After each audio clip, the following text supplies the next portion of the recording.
transfer portal imminent for Shaka Smart? Meanwhile, the track and field team stays busy at Valley Fields. Thank you all for joining us tonight. Golden Eagle Sports Report starts right now. Slam! Done! Oh, that's a poster.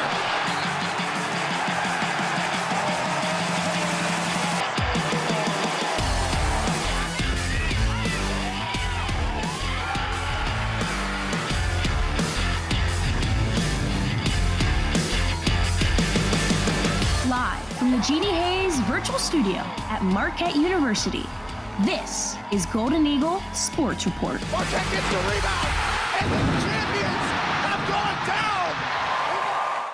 Good evening, everyone. I'm Kristen Parisi, joined by Adrian Fraga. Marquette's men and women's tennis Big East championships are set for this year on Thursday the 18th through Sunday the 21st at the Case Center and Fitness Center in South Carolina. In the 11-seed field, the women ranked number 8 and will face off against the number 9-seeded Butler Bulldogs. But the winner faces off against the number 1-seeded Xavier Musketeers at 8 a.m. on Friday the 19th, so it won't be an easy test either way.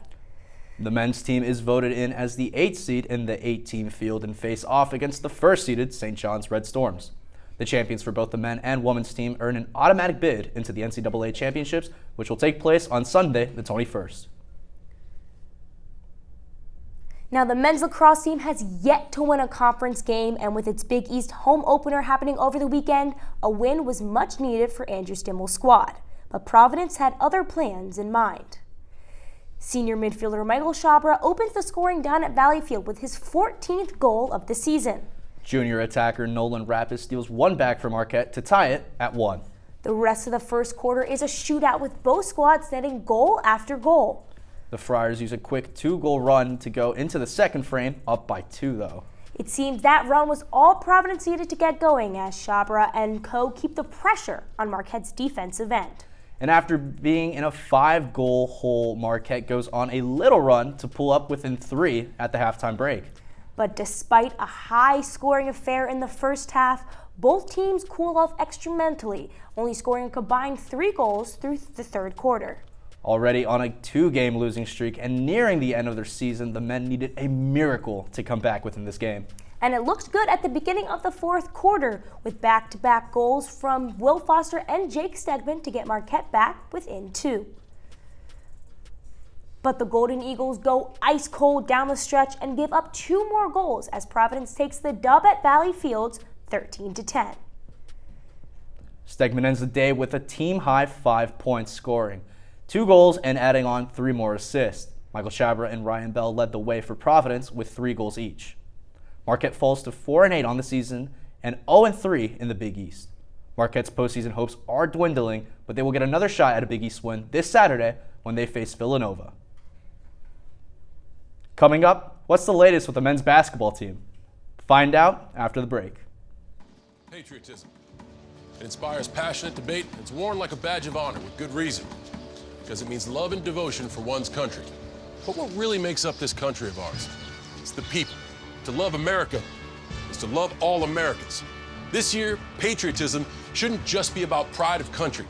It should be about love. Love beyond age, sexuality, disability, race, religion, and other labels. Because love has no labels. Sometimes the things we do or say can make others feel hurt, excluded, or isolated. Everything you say and do creates an impact. How am I supposed to save the whole world? You can't think about saving the world.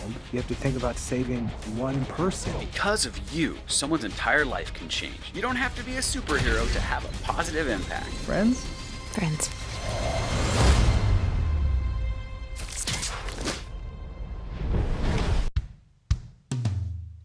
Hey world, I have a quick message. It's about safe driving. All right, let's go. Anytime you're driving, have the seatbelt buckled tight, both hands on the wheel and your phone out of sight. When not in your hand trying to text somebody back, because if you do, your car might get smacked. The moral of the story, just put your phone down. The people on the road will stay safe and sound. Put your phone down, put your phone down. People on the road will stay safe and sound. Yeah.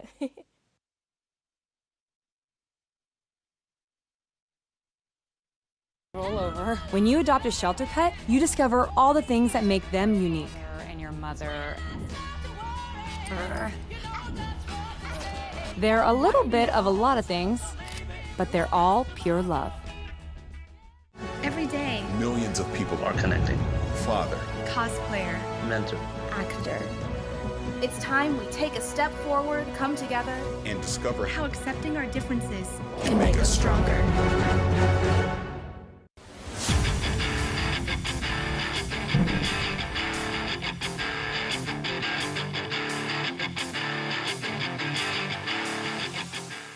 Welcome back to Golden Eagle Sports Report. Once again, I'm Kristen Parisi. And I'm Adrian Fraga.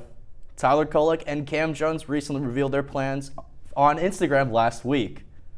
Cam Jones announced on a post that he will be staying at Marquette for the next season. The junior guard averaged 17 points a game for the Golden Eagles last season. On the other hand, Tyler Kolek officially announced he will be declaring for the upcoming 2024 NBA Draft. The senior guard transferred from George Mason University as a sophomore and helped the program under Shaka Smart make it to the Sweet 16 for the first time since 2013. Kolek is widely mocked to be a first-round draft pick in the upcoming draft. Now, it's been 3 years since Valley Fields hosted a track and field meet until now. Adrian Fraga brings us more. On your marks, get set. Who doesn't love a good old-fashioned race? Last Friday, Marquette hosted other Wisconsin universities in the Marquette Invitational. But this year, something was different. The meet was held on Marquette's very own home turf for the first time since 2021. I think the team is really excited to be back on our home track with, it's still actually got that new car smell. Everything's just nice, crisp, new. It's exciting. The team has been looking forward to this one. But that wasn't the only thing that was different this year. Since the Invitational is back home, the players get to perform in front of the home crowd once again. So we only had a handful of teams maybe, and it was just the teams. We weren't able to get spectators out, all the parents. So getting to see all of that, finally getting to see the track and the stands and the sidelines all packed with fans and parents, it's really nice to see that kind of support for our team and the other competitors out there. Student entry is free. And don't worry, track and field fans, the Marquette Invitational is here to stay. Springtime is always a challenge. Just finding, it's like we can't compete that early because we might have snow on the track. So scheduling is a little bit tough, but we will always at least have one meet, yeah. At the end of the meet, seniors are recognized and shown appreciation for their dedication and hard work. Even Iggy was there. And although the Marquette Invitational won't be back for another year, at least it's not 3. I'm Adrian Fraga, Marquette Wire Sports. In the meet, Marquette's women's team finished first with 165 points. And the men's team finished second behind MSOE with 144 points scored. Junior Aaron Hughes finished first in the 100-meter dash with a time of 10.87 seconds. Junior Daley Braden got first place in the 800-meter race with a time of 2 minutes, 18.19 seconds. Dan Weiserick came in first place for the 1,500-meter race, coming in at 3 minutes, 57.74 seconds. Now, first-year Sean Kellogg placed first in the 3,000-meter steeplechase, finishing in 9 minutes, 45.14 seconds. Sophomore Emma Kingsley came in first in the pole vault, clearing over 3.35 meters. And finally, Kayla Vensky finished first in the javelin throw, throwing 48.83 meters. Now, the women's lacrosse team goes head-to-head against Georgetown in hopes of evening out their Big East Conference play record. Now, the Golden Eagles start the game off with an immediate goal, attempting to set the tone for the remainder of the game. However, the Hoyas had other plans and would go on a 3-1 run, keeping the momentum on their side for the remainder of the first quarter. The second quarter would look much of the same as the Hoyas would step on the gas, leading by as much as 4 points. The Golden Eagles attempt to mount a comeback, shrinking the lead down to 2 at the top of the third with back-to-back goals from Lee Steiner and Tess Osborne. But Georgetown wanted to send Marquette a message, and send the message they did. Georgetown goes on to dominate the third and fourth quarter, leading the Golden Eagles by 9 points. Marquette would ultimately fall to Georgetown 18-11, now having a record of 1-3 in conference play. The Golden Eagles end the game with 7 players on the board with a goal, as well as 3 players, Meg Byerly, Lee Steiner, and Tess Osborne, scoring multiple goals in action. A little recognition goes a long way here at Golden Eagle Sports Report, and we'd like to put the spotlight on a couple of the women's lacrosse players who've shined so far this year. Coming up, first we have junior attacker Meg Byerly, who's stepped up in the role after Lydia Faust graduated with her 10th hat trick of the season against the Hoyas. Byerly has 57 goals on the season and sits comfortably as the number 6 player in the nation with the most goals. This year alone, Byerly has earned Big East Attacker of the Week 3 times. Last but surely not least, senior midfielder Josie Kropp engraves her name in program history as she gets 120 draws this season. Kropp sets the record for most draws in a single season, immortalizing herself in Marquette's lacrosse program history. Now coming up, who's in the most trouble nearing the NBA play-in tournament? And is the class of 2024 the best women's basketball class ever? We'll find out after the break. Have you ever seen somebody treated unfairly because of the color of their skin? Do you guys know what it means to have white privilege? What is racism and what do you think about it? Talk to young children about what racism is, giving them the language to understand it. They can be disruptors. They can shape and shift culture. We may not always know the answer, but we'll try and help you learn. You don't have to have all the answers, but that doesn't mean we can't start.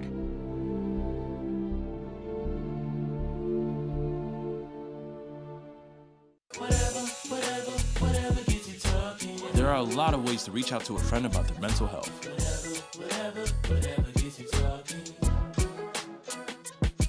Learn how you can help at seizetheawkward.org. What are you looking for?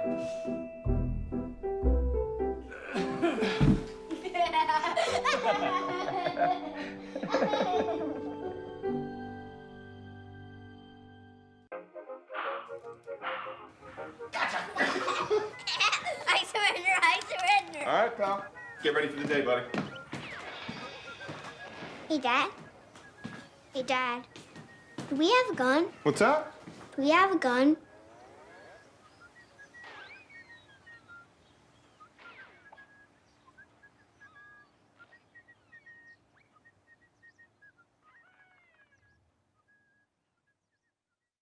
STEM is precise, no margin for error. Dare to forget that. Dare to have fun with it. Get weird with it. Dare to load their minds. Dare to explore. Dare to STEM. Learn more at She Can STEM. Before we celebrate the freedom most Americans have, we must fight for the freedom all Americans deserve. Because all lives can't matter until Black lives matter.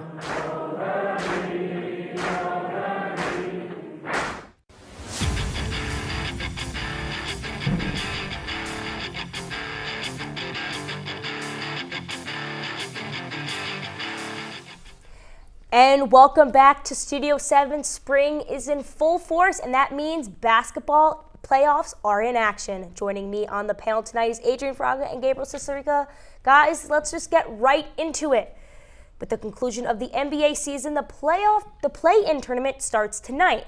And after last season where the Miami Heat went from play-in to championship, who do you think will win the play-in? And does the play-in tournament actually mean anything? Do you guys think it's a good idea? What are we thinking here? Yeah, the play-in tournament, it's done good for the NBA the past, how many years has it been now? 3? Something like that? The play-in tournament is absolutely warranted in the NBA. Without the play-in tournament, obviously there's more games for the fans to watch, which increase revenue, increase viewership for the NBA. But not only that, obviously, it's just more basketball. And who doesn't love basketball, especially come playoff atmosphere basketball? That's essentially what the play-in is. It is an extension of the playoffs.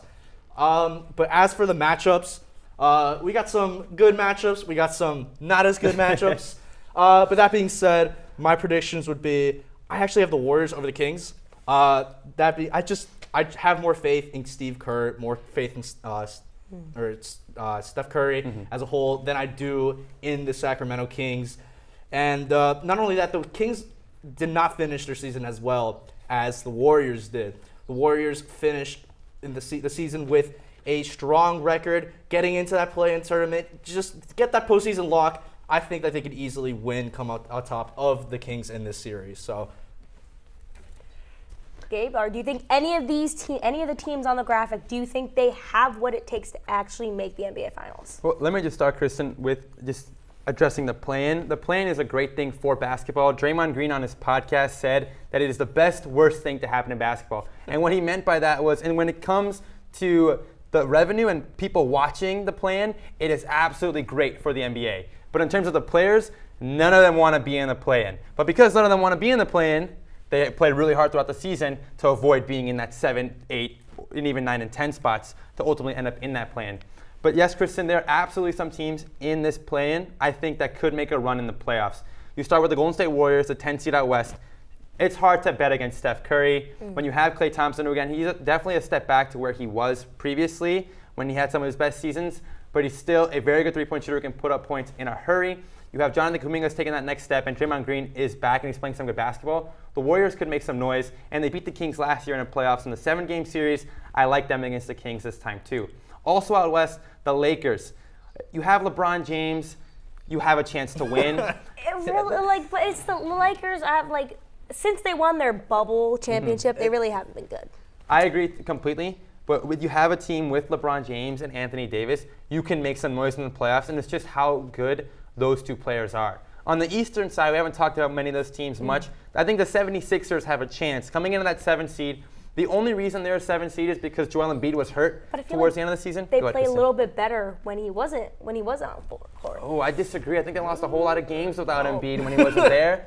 I think having who was the MVP frontrunner in Philadelphia for the playoffs gives the 76ers a chance to make a deep playoff run as well. Yeah, Joel Embiid coming back on that team. I mean, obviously he's been back now for a week or so.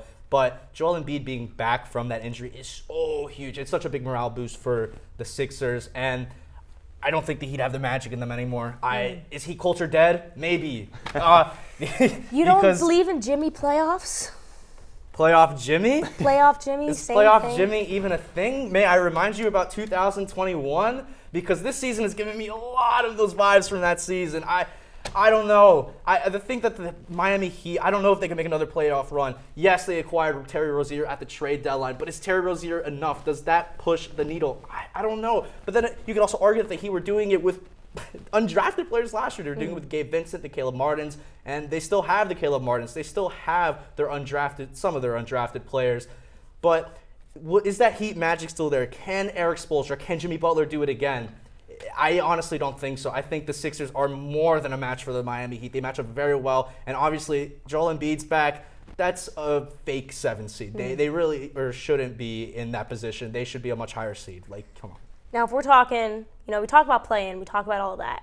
Would you rather be in the playoffs in the Western Conference or in the Eastern Conference? Because it feels like they were both pretty hard, but I feel like the Knicks had one of the same records as a team that was in the play-in tournament in the Western Conference.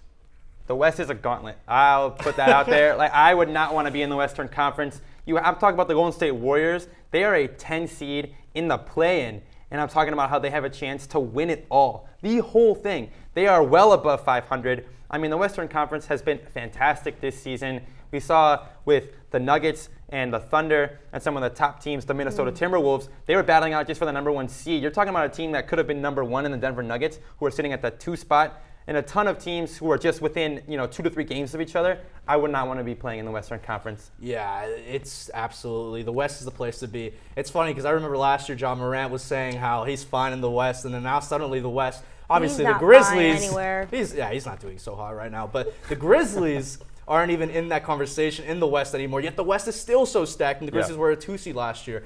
We see this now every year, increasing competition in the NBA, and the Western Conference is more so than last year. Like you mentioned, the race for the 1 seed was absurd in the West. We didn't know who was really ultimately going to come away with it until it ended up being Thunder and Shea and the Thunder. Yeah. So for that reason, I think the West is easily way worse to be than the East. So. All right. Well, we'll see what happens unless the East ends up winning the NBA champion in the NBA Finals. But following the season's end, there's chatter on the play-in tournament. There's also chatter about who's going to take home some hardware, specifically that MVP. There's a lot of discourse. There's been a lot of people coming out. The Bucks are really, really trying hard for Giannis to even be NBA first all-team first NBA. So who are your guys' NBA award winners? Who do we think is Rookie of the Year a lock? Is MVP? Who are you saying, Gabe?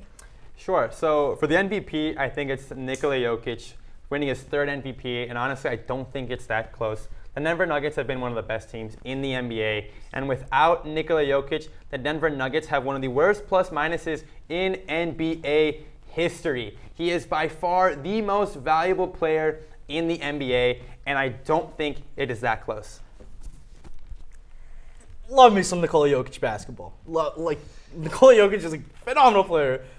But to say that the MVP race isn't close, Gabe, you should be locked up. That is a crime. The MVP race was so fun to watch this year.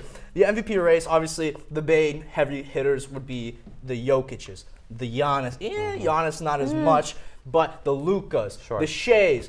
Shea has the argument. Led the Thunder to the first seed. They're the youngest team in the NBA. I don't care, Shea. I do not care because my MVP is Luka Doncic. Luka Doncic, what happened to everyone loving when everyone averaged a triple-double? To quote London Davis at the desk right now, because Russ did it way back then, not way back then. Luka is basically doing it now, but no one is batting an eye, it seems.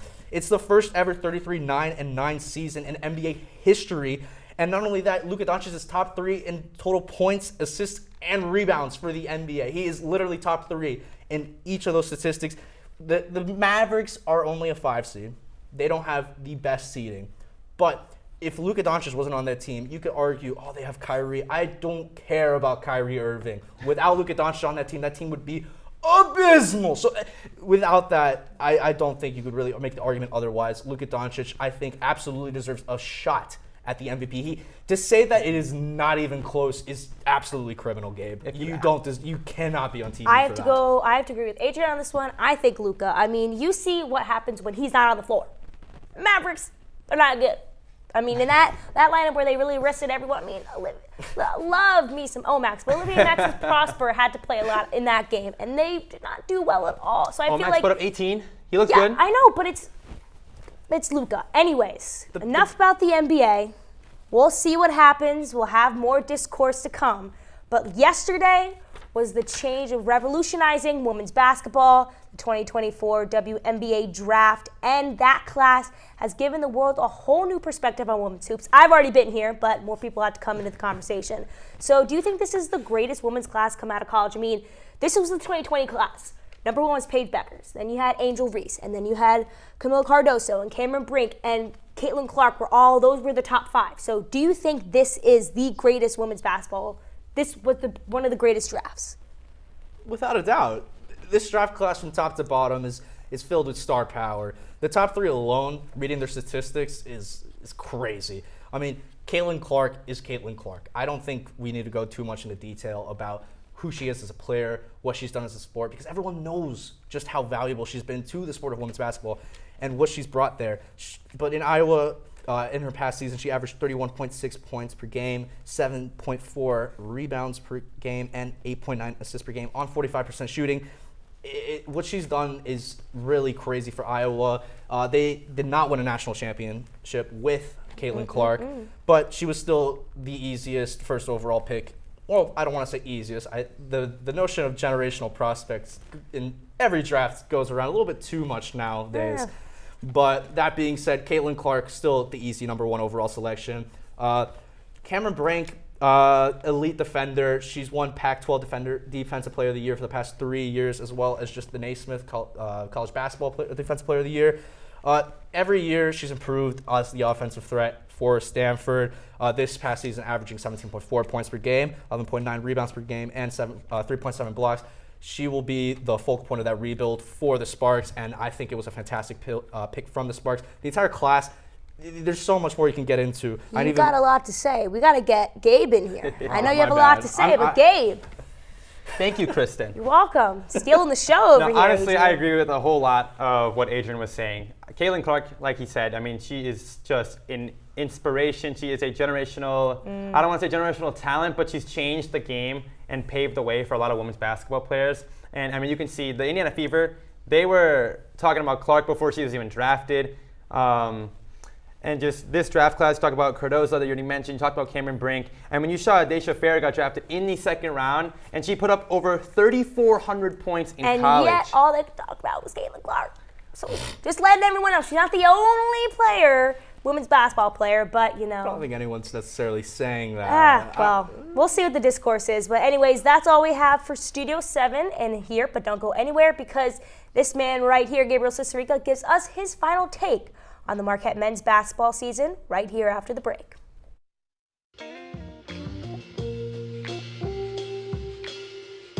After you joined our family, it was like, I really do feel complete now.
Hello everyone, let's take a look at the end of the Marquette's college basketball season.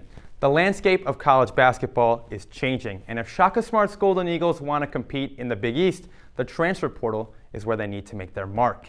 3 years ago, Smart took over for Steve Wojciechowski to become the 18th head coach in Marquette men's basketball history. The last year under Coach Wojciechowski was one to forget, as the Golden Eagles went 13-14 and 8-11 in conference, landing them in 9th place in the Big East, and a rebuild was coming. This is where Coach Smart comes in. Getting dealt a difficult hand, Smart found himself with a roster of only 3 returning players at a school that was built around basketball. It's safe to say that the Marquette faithful were eager for wins. Like any new coach, Smart focused on bringing his Texas commits to Marquette. This included Cam Jones and David Joplin, along with keeping Wojciechowski commit Stevie Mitchell. From there, Smart went to the transfer portal. It started with Big Ten Defensive Player of the Year Daryl Morcell and Oklahoma graduate Kurt Queth. Then, Smart took a chance on a pass-first point guard from George Mason and Tyler Kolek, and athletic forward from Clemson in Olivier Maxence Prosper. Just like that, Marquette was back. With 6 ranked wins during the season and an NCAA tournament appearance, the Golden Eagles were soaring, but nobody knew what new heights were in store. Following the season, 3 starters left Marquette. Many expected Smart to look at the portal again, but he had other plans, bringing in first-year guards Chase Ross and Sean Jones, along with forward Ben Gold. The infrastructure remained the same. Relying on a culture built around relationships, growth, and victory, Smart's Golden Eagles blew expectations out of the water.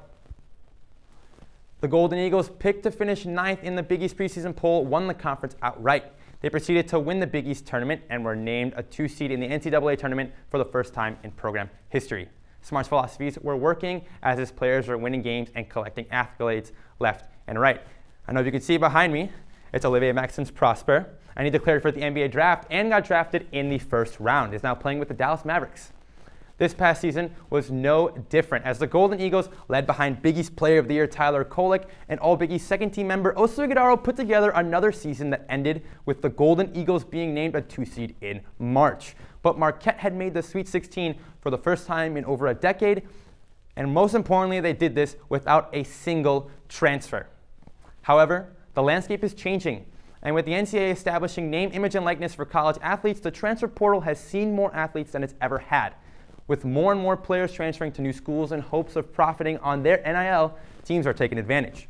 Every single Final Four team had at least one transfer in their starting lineup. The only thing eluding the Golden Eagles under Smart has been just that, a deep tournament run with Kolek and Ighodaro declaring for the NBA draft. Smart and staff have 2 huge holes to fill. And if Smart doesn't take advantage of the transfer portal, the Golden Eagles are going to feel it in years to come.